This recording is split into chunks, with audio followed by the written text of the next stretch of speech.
कहानी नंबर 9 का शेष भाग इस कहानी में सुने। अगर आपने कहानी 9 नहीं सुनी है तो कृपया चैनल पर जाकर 9 नंबर कहानी सुने ताकि आपको पूरी कहानी का सारांश समझ में आ जाए। फिर हिरनी वाले बूढ़े आदमी ने दैत्य से कहा, मैंने लड़की के पास जाकर ग्वाले के मुंह से सुना वो हाल दोबारा सुना और लड़की से कहा कि क्या तुम इस बछड़े को फिर से मनुष्य का रूप दे सकती हो। उसने कहा, निश्चय ही मैं उसे दोबारा मनुष्य बना सकती हूँ। मैंने कहा, अगर तुम ऐसा कर दो तो मैं तुम्हें अपनी सारी धन संपदा दे दूंगा।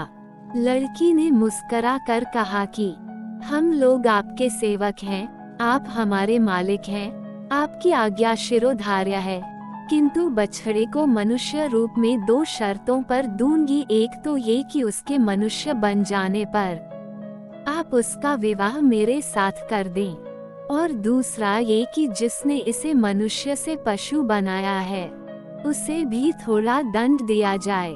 मैंने उत्तर दिया, मुझे तुम्हारी पहली शर्त बिल्कुल मंजूर है, मैं तुम्हारा विवाह उसके साथ कर दूंगा और तुम दोनों को इतना धन धान्य दूंगा कि जीवन पर्यंत तुम्हें किसी चीज की कमी नहीं रहेगी। दूसरी शर्त में निर्णय मैं तुम्हारे ही हाथ छोड़ता हूँ, तुम जो भी दंड उसके लिए उचित समझोगी वही दंड मेरी पत्नी को दिया जाएगा। हाँ, यह जरूर कहूँगा कि यद्यपि वह दुष्ट दंडनीय है किंतु उसे प्राणदंड न दे देना। लड़की ने कहा कि जैसा उसने आपके पुत्र के साथ किया है वैसा ही मैं उसके साथ करूंगी।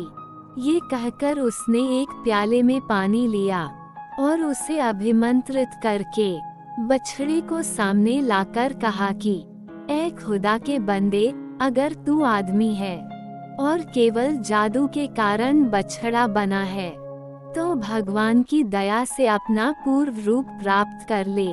ये कहकर उसने अभिमंत्रित जल उस पर छिड़का और वह तुरंत ही मनुष्य रूप में आ गया।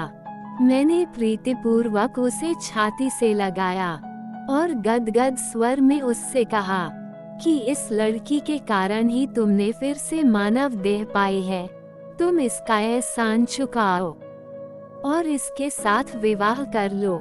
पुत्र ने सहर्ष मेरी बात मानी। लड़की ने इसी प्रकार जल को अभिमंत्रित करके मेरी पत्नी को हिरनी का रूप दे दिया। मेरे पुत्र ने उस कन्या के साथ विवाह किया, किंतु दुर्भाग्यवश वह थोड़े ही समय के बाद मर गई। मेरे पुत्र को इतना दुख हुआ कि वह देश छोड़कर कहीं चला गया। बहुत दिनों तक मुझे उसका कोई समाचार नहीं मिला, अतएव मैं उसे ढूंढने निकला हूँ। मुझे किसी पर इतना भरोसा नहीं था कि अपनी हिरनी बनी हुई पत्नी को उसके पास छोड़ता, इसलिए मैं उसे अपने साथ लिए हुए देश देश अपने पुत्र की खोज में घूमता हूँ। यही मेरी और इस हिरनी की कहानी है। अब आप स्वयं निर्णय कर लें कि यह घटना विचित्र है या नहीं। दैत्य ने कहा, निस्संदेह विचित्र है। मैंने व्यापारी के अपराध का 1/3 हिस्सा माफ कर दिया। फिर शहरजाद ने शहरयार से निवेदन किया कि जब पहला वृद्ध मनुष्य अपनी कहानी कह चुका तो दूसरे बूढ़े ने, जो अपने साथ 2 काले कुत्ते लिए था, दैत्य से कहा कि मैं भी अपना और इन दोनों कुत्तों का इतिहास आपके सम्मुख रखता हूँ। यदि यह पहली कहानी से भी अच्छा हो तो आशा करता हूँ कि उसे सुनने के बाद व्यापारी के अपराध का 1/3 भाग और क्षमा कर दिया जाएगा। दैत्य ने कहा कि अगर तुम्हारी कहानी पहली कहानी से अधिक विचित्र हुई तो मैं तुम्हारी बात जरूर मानूंगा।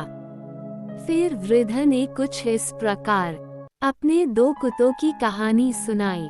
कहानी का अगला भाग सुनने के लिए भाग नंबर 11 देखें। अगर आप हमारे चैनल पर नए हैं तो कृपया हमारे चैनल को सब्सक्राइब करें।